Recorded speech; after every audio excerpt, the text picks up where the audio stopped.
Rachel then tries to downplay the witch trials.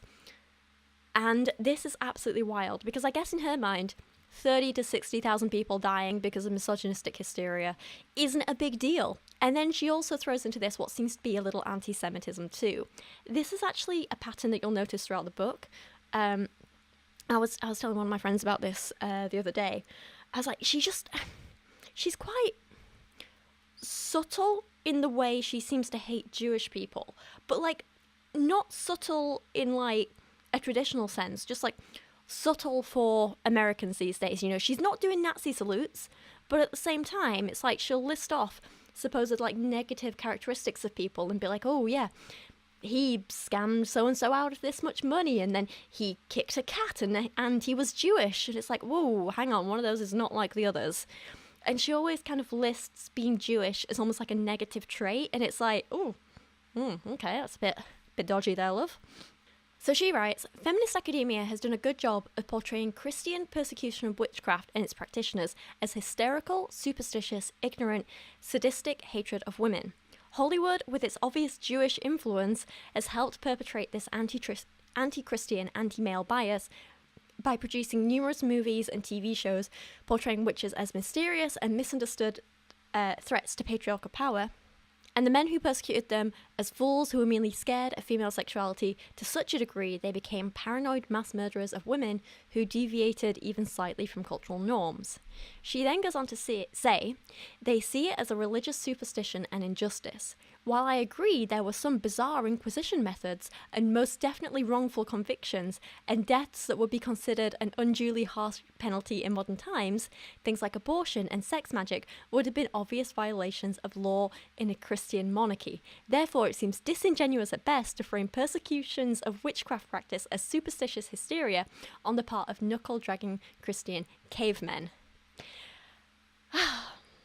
So basically, she then goes on to go on about how, like, some of the women who were accused of being witches were midwives who performed abortions, so they deserved to be put to death and tortured and so on.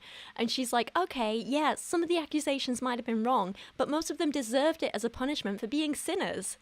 Like, I cannot seriously believe that there is a woman alive today who is actually supporting the witch trials, because that's what she's doing. She is pro-witch trial. She's saying, actually, yeah, these women deserve to die. Like, what the hell is wrong with her?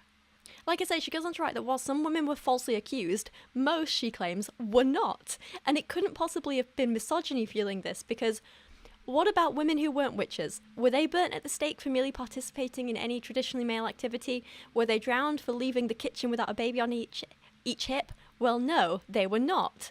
Except she's wrong. I mean, okay, not quite extreme, but... So, first up, let's... Oh, there's so much to correct here.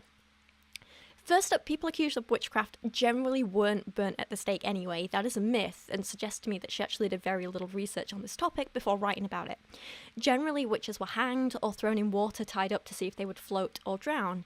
If they floated, they were witches and they were hanged anyway. If they drowned, then they were innocent but they were dead. Some bodies of witches were burnt in Scotland, but only after they were already dead from hanging.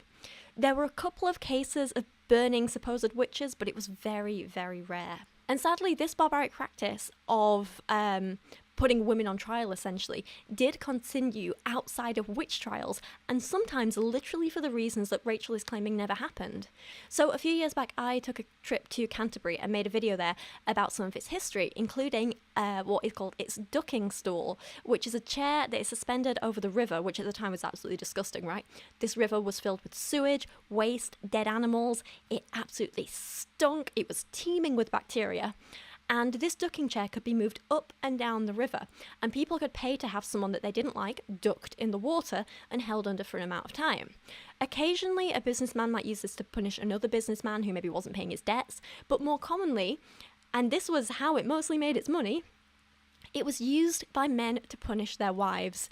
If she'd been nagging too much, if she hadn't cleaned the house properly, if she spoke back to her husband, if she dared to have a child outside of marriage or look at another man in the wrong way, she would get ducked in this grubby, stinking river.